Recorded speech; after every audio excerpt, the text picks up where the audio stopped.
അപ്പോൾ നമ്മളെ കെമിക്കൽ കൈനറ്റിക്സിൻ്റെ ഞാൻ പാർട്ട് 2 ഡിസ്കസ് ചെയ്യുന്ന മുമ്പ് ഇതിൽ വരാൻ സാധ്യതയിൽ ഏറ്റവും ഇമ്പോർട്ടൻറ്റ് NCERT എക്സാമ്പിൾസ് കൂടി ഞാൻ ഇതിൽ ഉൾപ്പെടുത്തുന്നുണ്ട് തുടക്കത്തിൽ തന്നെ. അല്ലെങ്കിൽ എന്നോട് ഇപ്പോൾ മറന്നു പോകുന്നുണ്ട് ഈ ക്വസ്റ്റ്യൻസ് ഉൾപ്പെടുത്തിപ്പോയി. അപ്പോൾ ഞാൻ ഇനി മുതലുള്ള വീഡിയോസിൽ ഇതും കൂടി ഉൾപ്പെടുത്തുന്നതായിരിക്കും. അപ്പോൾ എന്താണ് അത് സെപ്പറേറ്റ് ആയിട്ട് ഇടേണ്ട ആവശ്യമില്ലല്ലോ. അപ്പോൾ നമ്മൾ നോക്കുന്ന സമയത്ത് ഞാൻ നോക്കുമ്പോൾ ഇതാ നമ്മളെ പേജ് 100-ൽ എക്സാമ്പിൾ 4.2 ചെയ്യുക, എക്സാമിന് വരും. ഞാൻ ഈ പറയുന്ന ക്വസ്റ്റ്യൻസ് എല്ലാം നിങ്ങൾ വെറുതെ തമാശയിൽ എടുക്കാൻ പാടില്ല, ഇതെല്ലാം എക്സാമിന് വരാൻ ചാൻസ് ഇല്ലതാ. 105-ൽ ഇൻഡെക്സ് ക്വസ്റ്റ്യൻസ് 4.3, 4.4. അടുത്തത് നമ്മളെ 109-ലെ ഒരു ക്വസ്റ്റ്യൻ ഉണ്ട് ഡേഞ്ചറസ് ആയിട്ടില്ല, 4.6, എക്സാമ്പിൾ 4.6 പ്രാക്ടീസ് ചെയ്യുക. അടുത്തത് നമ്മളെ പേജ് നമ്പർ 1111-ലെ എക്സാമ്പിൾ 4.8 പ്രാക്ടീസ് ചെയ്യുക. അടുത്തത് നമ്മളെ പേജ് നമ്പർ 1112-ൽ ഇൻഡെക്സ് ക്വസ്റ്റ്യൻസിലെ 4.6 പ്രാക്ടീസ് ചെയ്യുക. അടുത്തത് എവിടെയാ നമ്മളെ പേജ് നമ്പർ 118-ൽ എന്താണ് ഇൻഡെക്സ് ക്വസ്റ്റ്യൻസിലെ 4.9. ഇത് കൂടി ഈ ചാപ്റ്ററിൽ പ്രാക്ടീസ് ചെയ്യുക. അപ്പോൾ ഇതാണ് ഈ പാഠത്തു നിന്ന് നമ്മളെ പബ്ലിക് എക്സാമിന് വരാൻ സാധ്യതയില്ല ഏതെന്ന് പറയുന്നത് NCERT എക്സാമ്പിൾസ് എന്ന് പറയുന്നത്. അപ്പോൾ നമ്മളെ കെമിക്കൽ കൈനറ്റിക്സിലെ എന്താണ് നമ്മൾ NCERT എക്സാമ്പിൾസ് ആണ് ഡിസ്കസ് ചെയ്യാൻ പോകുന്നത്. എനിക്ക് തോന്നുന്നത് ഞാൻ ഇതിൻ്റെ പാർട്ട് 1-ൽ എന്താണ് 2-3 NCERT ക്വസ്റ്റ്യൻസ്, പിന്നെ നമ്മളെ ബാക്കിയുള്ള കുറച്ച് ഒരു 5-6 NCERT എക്സാമ്പിളർ ക്വസ്റ്റ്യൻസ്, അതായത് കൂടുതൽ തിയറി ബേസ്ഡ് ആയിട്ടുള്ള NCERT എക്സാമ്പിളർ ക്വസ്റ്റ്യൻസ്, അതായത് ഇപ്പോൾ ഇങ്ങനെ ഒരു സംഭവം നടക്കുന്നുണ്ട്, വൈ, അതിൻ്റെ റീസൺ സ്റ്റേറ്റ് ചെയ്യാൻ പറയില്ല, അങ്ങനത്തെ ക്വസ്റ്റ്യൻസ് എല്ലാം നിങ്ങളെ കൊണ്ട് ഞാൻ പരമാവധി ചെയ്യിപ്പിച്ചിട്ടുണ്ട്. നമുക്കിനി വീണ്ടും ന്യൂമറിക്കൽസിലേക്ക് തന്നെ വരാം. ഇതിൽ ഭയങ്കര കുറച്ച് എന്താ പറയുക, ഈ പാഠം വളരെ എളുപ്പമാണെന്ന് തോന്നുന്നവർക്ക് വേണ്ടിയിട്ട് ഞാൻ ഒന്നും കൂടി നിങ്ങൾക്ക് ചിന്തിക്കാൻ അവസരം തരുവാണ്. ഈ ക്വസ്റ്റ്യൻസ് എല്ലാം ഡിസ്കസ് ചെയ്ത് കഴിഞ്ഞിട്ട് നിങ്ങളൊന്ന് പറയാം ഇത് എളുപ്പമാണോ അല്ലയോ എന്നുള്ളത്. അങ്ങനത്തെ കുറച്ച് ടൈപ്പ് ക്വസ്റ്റ്യൻസ് ആയത്. അപ്പോൾ നമുക്ക് ക്വസ്റ്റ്യൻ ചെയ്താലും കാണാം. The half life for radio active decay of carbon 14 is 5730 year. അപ്പോൾ നമ്മളൊരു കാർബൺ എന്ന് പറയുന്ന സാധനം കംപ്ലീറ്റ് ഡീകെ, അതായത് മൊത്തം നശിച്ചു പോകണ്ടിക്കൽ 5730 ഇയർ വേണമെന്ന് പറയുന്നുണ്ട്. പിന്നെ ആർക്കിയോളജിക്കൽ ആർട്ടിഫാക്ട് കണ്ടെയ്നിങ് വുഡ്, ഇതൊരു വുഡ് ഉണ്ട്, അതിൽ 80% ഓഫ് ദ കാർബൺ 12. അപ്പോൾ ആ ട്രീൻ്റെ എന്താണ് ഏതോ ഒരു നമ്മളെ വുഡിൽ ഏതോ ഒരു മരത്തടിയിൽ ഇതിൻ്റെ എന്താണ് 80% ഓഫ് ദ കാർബൺ, നമ്മൾ ഈ പറയുന്ന കാർബൺ 12, അതായത് 12 അല്ല കാർബൺ 14, കാർബൺ ഒരു ഐസോട്ടോപ്പാണ്. ആ കാർബൺ 14-ൻ്റെ എന്തുണ്ട് കുറച്ച് പ്രസൻസ് കണ്ടുപിടിച്ചിട്ടുണ്ട്, ഒരു 80%. Estimate the age of the sample. അപ്പോൾ ഈ പറയുന്ന നമ്മൾ ഈ വുഡ് ഉണ്ടല്ലോ അതിന് എത്രത്തോളം വയസ്സാണ്. നമ്മളിതൊരുമാതിരി ആളെ എന്ന് പറയേണ്ടത് എനിക്ക് എത്ര വയസ്സായെന്ന് ചോദിക്കുന്നില്ല, നമുക്കത് കണ്ടുപിടിക്കണം, ഈ വുഡിൻ്റെ വയസ്സ് കണ്ടുപിടിക്കണം. നമുക്കതിൽ മരത്തടീൻ്റെ വയസ്സ് ഇതിലും കണ്ടുപിടിക്കുക. അതിനൊക്കെയാണ് കെമിക്കൽ കൈനറ്റിക്സിൻ്റെ ആപ്ലിക്കേഷൻ ഇങ്ങനത്തെ ഫീൽഡിലാണ്. ടു ഫൈൻഡ് ദ എന്താണ് ഇത് it is used in archaeology to find the history, അല്ലെങ്കിൽ how much years something has been there, എത്രത്തോളം കാലം ഒരു സാധനം നിലനിന്നിന്നുള്ളത് അതിൻ്റെ ഒരു തെളിവ്, അതിൻ്റെ കണ്ടുപിടിക്കാൻ ഉപയോഗിക്കുന്ന ഒരു ചാപ്റ്ററാണ്. അതിൻ്റെ ആപ്ലിക്കേഷൻസ് വരുന്ന ചാപ്റ്ററാണ് കെമിക്കൽ കൈനറ്റിക്സ്. നമുക്ക് നോക്കാം.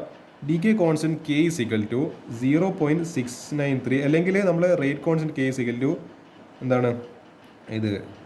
ഇതിൽ ഒരു കാര്യം നമ്മൾ അറിഞ്ഞിരിക്കണം, all radio active processes follow first order kinetics. ഞാനിപ്പോൾ ഇങ്ങനെ ഇക്വേഷൻ എഴുതിയത് എനിക്കെങ്ങനെ മനസ്സിലായത് ഈ ഇക്വേഷൻ എഴുതേണ്ടത്, കാരണം എനിക്കറിയാം all radio active processes follow first order kinetics ആണ്. അപ്പോൾ അതൊന്നും എനിക്ക് ഫസ്റ്റ് ഓർഡറിനില്ല, നമ്മളെ ഇക്വേഷനാണ് 0.693 ഡിവൈഡഡ് ബൈ T ഹാഫ്, നമ്മൾ എന്താണ് ഹാഫ് ലൈഫ് ഓഫ് ഇത് എന്ന് പറയുന്നത്.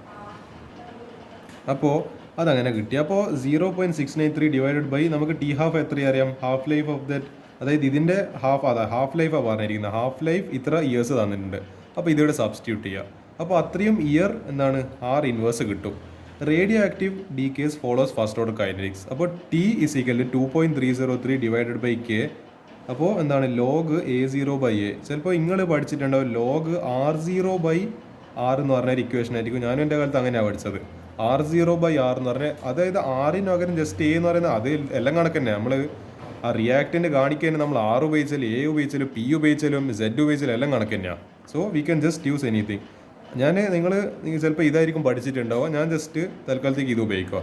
ഗിവൺ കോൺസെൻട്രേഷൻ ഓഫ് കോൺസെൻട്രേഷനിൽ അതിൻ്റെ അവൈലബിലിറ്റി 80%, അതായത് A0 എന്ന് പറയുന്നത് 100% ഉണ്ട്, നമ്മൾ A എന്ന് പറയുന്നത് എത്ര ഉണ്ട് 80% ആണ്.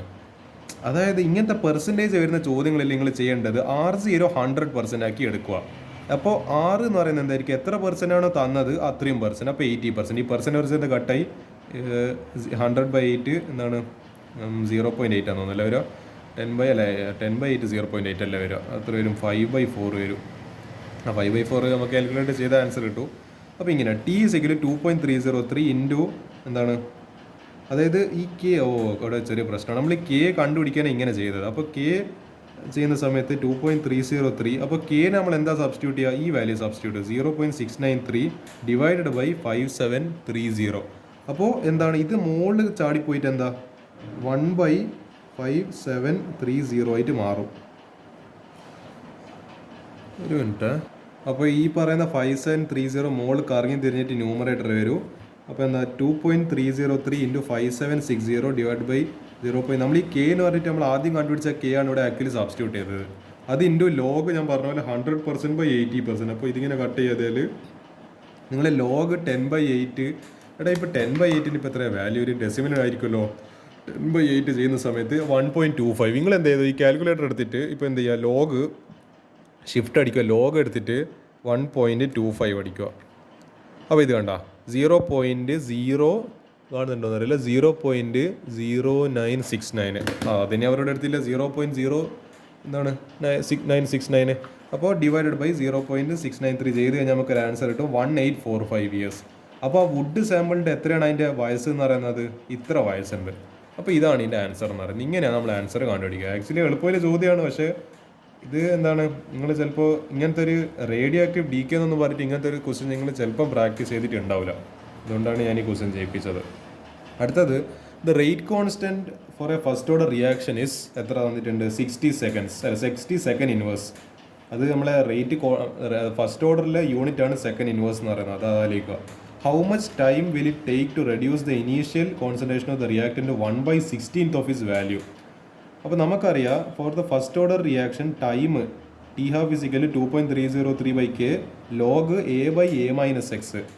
നമ്മളിപ്പോൾ R0/R എന്ന് എഴുതല്ല, R0/R എന്ന് എഴുതുന്ന പോലെ ഇവർ എഴുതിയിട്ടുള്ളത് a by a minus x. അപ്പോൾ നമുക്കറിയാം ഈ പറഞ്ഞ ഈ ഇക്വേഷൻ ഇങ്ങനെ എഴുതിയിട്ടുണ്ട്. പിന്നെ തന്നത് എന്താ, എ മൈനസ് എക്സ്. അതായത് എ മൈനസ് എക്സ് എന്ന് പറയുമ്പോൾ ചേഞ്ച് അതെന്ന് പറയുന്നത് നമുക്ക് എത്ര വാല്യൂവിലേക്ക് എത്തിക്കണമെന്നില്ല, അതിൻ്റെ എന്താണ് കോൺസെൻട്രേഷൻ എത്രയിലേക്ക് നമുക്ക് എത്തിക്കണം. അത് എത്ര തന്നിട്ടുണ്ട്, A/16. അതായത് നമ്മൾ ഇല്ല കോൺസെൻട്രേഷൻ്റെ എ എന്ന് പറയുന്നത് ഇനീഷ്യൽ കോൺസെൻട്രേഷന്, അതിൻ്റെ എത്ര ടൈംസ് കുറക്കണം, അല്ല എത്ര ടൈംസ് നമ്മൾ ഡിവൈഡ് ചെയ്യണം, 16 ടൈംസ് ഡിവൈഡ് ചെയ്യണം. അപ്പോൾ A/16. അപ്പോൾ നമുക്ക് കിട്ടി A - X = A/16. അപ്പോൾ ഈ നമുക്ക് എത്രയിലാണ് കുറക്കേണ്ടത്, അതാണ് A - X എന്ന് പറയുന്നത്. അത് എത്ര തന്നിട്ടുണ്ട് ക്വസ്റ്റ്യനിൽ, 1/16 of initial concentration, A/16 K തന്നിട്ടുണ്ട്. അപ്പോൾ ഈ വാല്യൂസ് ഈ ഇക്വേഷനിൽ സബ്സ്റ്റിറ്റ്യൂട്ട് ചെയ്യുന്ന സമയത്ത് E = 2.303/K എന്ന് പറയുന്നത് 60 ഇൻറ്റു ലോഗ്, ഈ ലോഗ് എന്താണ് A/A - X അല്ല. അപ്പോൾ A/60 എന്ന് വരും. ഇതിപ്പോൾ മോള് ചാടി വരുന്ന സമയത്ത് ഈ പറഞ്ഞ എന്താണ്, ഇപ്പോൾ A കട്ടായി, പിന്നെന്താണ് 16 മുകളിൽ കയറി വന്ന്. അപ്പോൾ ഇവിടെ ലോഗ് 60 എന്ന് വരും. പിന്നെ 2.303 60 ഇവർ ഒന്നും കൂടി എന്താ പറയുന്നത്, എന്താ പറയുക, മൊഞ്ചാക്കി എഴുതിയിട്ടുണ്ട്. ലോഗ് 60നെ 2/4 എന്ന് പറഞ്ഞിട്ട് എഴുതി. അപ്പോൾ എന്ത് കിട്ടും, ഈ 4 പവർ റൂൾ പ്രകാരം ഇങ്ങനെ പുറത്തെടുത്തിട്ട് 4 log 2 എന്ന് എഴുതാം. അതുകൊണ്ട് അവർ അതിനെ പുറത്തെടുത്തത്, അതിന് അങ്ങനത്തെ രൂപത്തിൽ എഴുതിയത്. 2.303 divide by 60 into 4 log 2. log 2 നമുക്ക് വാല്യൂ അറിയാം 0.3010. ഇത് സ്റ്റാൻഡേർഡായിട്ട് അറിയേണ്ട വാല്യൂ ആണ്. അത് എന്ന് പറയേണ്ടത്, അയ്യോ എനിക്ക് അറിയില്ലല്ലോ എന്നല്ല പറയേണ്ടത്, ഇത് നമ്മൾ സ്റ്റാൻഡേർഡായിട്ട് പഠിച്ചു വെക്കേണ്ട വാല്യൂ ആണ് log 2 എങ്കിലും. അതെന്താണ്, അതും കാൽക്കുലേറ്റർ അടിക്കാൻ നിൽക്കുവാണെങ്കിൽ എനിക്കൊന്നും പറയാനൊന്നുമില്ല, എന്താ പറയുക. അപ്പോൾ 4 എന്താണ് 2.303 ഡിവൈഡ് ബൈ 60 ഇൻറ്റു 4 ഇൻറ്റു 0.3010. അപ്പോൾ നമുക്ക് ആൻസർ എന്ത് കിട്ടും, 4.62 ഇൻറ്റു 10⁻², സെക്കൻഡ് ഇൻവേഴ്സ്, അല്ല സെക്കൻഡ്, കാരണം ടൈം ആണല്ലോ. അപ്പോൾ സെക്കൻഡിൽ ആൻസർ വരും. അപ്പോൾ ഇങ്ങനെയാണ് ഈ ക്വസ്റ്റ്യൻ ചെയ്യുക. അപ്പോൾ ഞാൻ ഇങ്ങനത്തെ എല്ലാം ക്വസ്റ്റ്യൻസ് ഡിസ്കസ് ചെയ്യുന്നത് അങ്ങനത്തെ ലെവലിൽ ക്വസ്റ്റ്യൻസ് നിങ്ങൾ എന്ത് ചെയ്യണം, പ്രാക്ടീസ് ചെയ്തിട്ടില്ലെങ്കിൽ നിങ്ങളെ കൊണ്ട് പ്രാക്ടീസ് ചെയ്യിപ്പിക്കേണ്ടിയിട്ടാണ്. അടുത്ത ഒരു ക്വസ്റ്റ്യൻ കൂടി ഡിസ്കസ് ചെയ്യാം. ഒരു 2-3 ക്വസ്റ്റ്യൻ കൂടി ബാക്കിയുണ്ട്. അത് നമുക്ക് പാർട്ട് 2 തന്നെ ചെയ്യാം. ഇതിൽ ചെയ്യാൻ സമയമുണ്ടെന്ന് എനിക്ക് തോന്നുന്നില്ല. നമുക്ക് പാർട്ട് 2 ചെയ്യാം. നമുക്ക് എല്ലാം ഒരുമിച്ചാക്കിയിട്ട് വെറുതെ എന്താണ് വീഡിയോൻ്റെ ലെങ്ത് കൂട്ടണ്ട, നമുക്ക് പതിയെ തന്നെ നീങ്ങാം. For a first order reaction show that the time required for 99% completion is twice the time. ഇതൊരു അതായത് എന്താ പറയുക സ്റ്റാൻഡേർഡ് എന്നല്ല പറയേണ്ടത്, ബ്യൂട്ടിഫുൾ ക്വസ്റ്റ്യൻ ആയത്. ഇത് വന്നു കഴിഞ്ഞാൽ എന്താണ് പവറാവും. ഇത് എന്താ പറയുക എക്സാമിന് വരട്ടെ എന്ന് ഞാൻ പ്രാർത്ഥിക്കുകയാണ്, കാരണം നല്ല ക്വസ്റ്റ്യൻ ആയത്. Twice the time required for the completion of 90% of reaction. 99% എടുക്കുന്ന ടൈം 90% എടുക്കുന്നതിൻ്റെ എന്താണ് ഡബിൾ ആണെന്ന് നമ്മൾ തെളിയിക്കണം. നമ്മൾ കേസ് പറഞ്ഞെടുത്ത് A equal to 100 A minus X equal to 100 minus 99% equal to 1. അതായത് നമ്മൾ മറ്റേ ആദ്യം ചെയ്ത ക്വസ്റ്റിനിൽ എന്താ 80% ആയിരുന്നെങ്കിൽ 100 ഇനീഷ്യലും 80 നമ്മൾ ഫൈനലായിട്ട് എടുത്തത്. ഇപ്പോൾ 99 എന്താ ഇനീഷ്യൽ 100ഉം അപ്പോൾ എന്താണ് ഫൈനൽ എന്ന് പറയുന്നത് ഈ പറഞ്ഞ ഇതായിരിക്കും, എന്താണ് 1% ആയിരിക്കും. 99% കംപ്ലീറ്റ് ആയിട്ടുണ്ടെങ്കിൽ എന്താ അതിൻ്റെ അർത്ഥം ഇത് എന്ന് പറയേണ്ടത് 1% ബാക്കിയിലും. ഒരു റിയാക്ഷനും 100% ആവില്ല, 99 മാക്സിമം വരെ പോകും. അപ്പോൾ അങ്ങനെയാണ്. അപ്പോൾ for 99% completion of reaction T99% is equal 2.303 ഇവിടെ ഫസ്റ്റ് ഓർഡർ എന്ന് പറയുന്നുണ്ടല്ലോ. അപ്പോൾ 2.303/k ലോഗ് 100/1. ലോഗ് 100 എന്ന് പറയുന്നത് 2 ആണ്, 10². അപ്പോൾ 2 × log 10 2 ആൻസർ വരിക. അപ്പോൾ എന്താണ് ലോഗ് 100 എന്ന് പറയുന്നത് 2, പിന്നെ ലോഗ് 1000 എന്ന് പറയുന്നത് 3, ലോഗ് 10 എന്ന് പറയുന്നത് 1. ഇതൊക്കെ അറിഞ്ഞിരിക്കേണ്ട വാല്യൂസാണ്. 2.303/k log 10. അപ്പോൾ നമുക്ക് എന്ത് T2 ഇതിനോട്ട് മൾട്ടിപ്ലൈ ചെയ്ത് കഴിഞ്ഞാൽ T99% ഇസിക്കൽ 4.602/k. അടുത്ത സെക്കൻഡ് കേസ് എടുക്കുക. ഇത് 99% സ്ഥിതി. സെക്കൻഡ് കേസിൽ A is equal 100 A minus X is equal 100 90% ആകുമ്പോൾ 100 ആയിരിക്കും ഇനീഷ്യലി. 90% കംപ്ലീഷൻ എന്ന് പറയുമ്പോൾ 10% ബാക്കിയായിപ്പോയി. അപ്പോൾ ഇനീഷ്യലി 100ഉം ബാക്കി 10%. 90% completion T90% equal 2.303/k log എന്താ 10/100. അപ്പോൾ ഇത് 10 കട്ട് ചെയ്ത് കഴിഞ്ഞാൽ ലോഗ് 10 നമുക്കറിയാം 1 ആണ് വാല്യൂ. ഇത് കുറേ ലോഗിൻ്റെ പ്രോപ്പർട്ടീസ് വരുന്നൊരു ചാപ്റ്റർ ആണല്ലോ. അപ്പോൾ 2.303/k. അപ്പോൾ നമ്മളെ ഇക്വേഷൻ നമുക്കിത് ഇക്വേഷൻ 2 ഇതിന് ഇക്വേഷൻ എടുക്കും, ഇതിന് ഇക്വേഷൻ 1 ആയിട്ട് എടുക്കുക. അപ്പോൾ ഇക്വേഷൻ 1/2 ഞാൻ എവിടെയാണ് ചെയ്യുക, ഒക്കെ ഇവിടെ ചെയ്യാം. 4.603/k divided by 2.303/k. ഇത് എന്താണ് actually T99% divided by T90% ആണ്. അപ്പോൾ ഇവിടെ കെ നിങ്ങൾ കാണുന്നുണ്ടാവും, ബും കട്ടായി. പിന്നെന്താ ഇത് മുകളിലേക്ക് വരുന്ന സമയത്ത് ഈ പറഞ്ഞ 4.603 ഡിവൈഡഡ് ബൈ 2.303 ഇത് കാണുമ്പോൾ എന്തെങ്കിലും എന്താണ് 2.30202 ആണല്ലേ.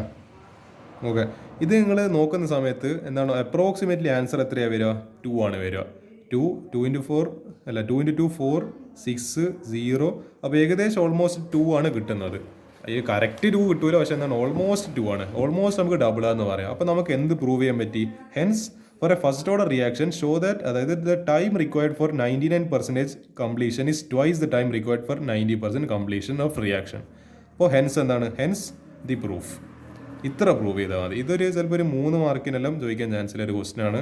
ഇതൊരു ചോദിച്ചിട്ടില്ല എക്സാമിനൊന്നും, പക്ഷേ ചോദിച്ചു കഴിഞ്ഞാൽ നമുക്ക് എഴുതാൻ പറ്റണം. അപ്പോൾ ഇത്ര ക്വസ്റ്റൻസ് ആണ് പാർട്ട് 2 ഡിസ്കസ് ചെയ്യാനല്ലോ. ഞാൻ മോസ്റ്റ് ഇമ്പോർട്ടൻറ്റ് NCERT എക്സാമ്പിൾസും പറഞ്ഞിട്ടുണ്ട്. പാർട്ട് 3 2-3 ക്വസ്റ്റൻ കൂടി കഴിഞ്ഞിട്ട് നമുക്ക് എന്ത് ചെയ്യാം, ഈ ചാപ്റ്റർ അങ്ങ് ക്ലോസ് ചെയ്താൽ. അതിന് ശേഷം ഞാൻ ചിലപ്പം അടുത്തത് ഇനി ആൽക്കോഹോൾ ഫീനോൾ ഈതർ ആയിട്ടായിരിക്കും ഇനി ഞാൻ എന്താ പറയുക സ്റ്റാർട്ട് ചെയ്യുന്നുണ്ടാവുക. അപ്പോൾ തൽക്കാലത്തേക്ക് ഗുഡ് ബൈ.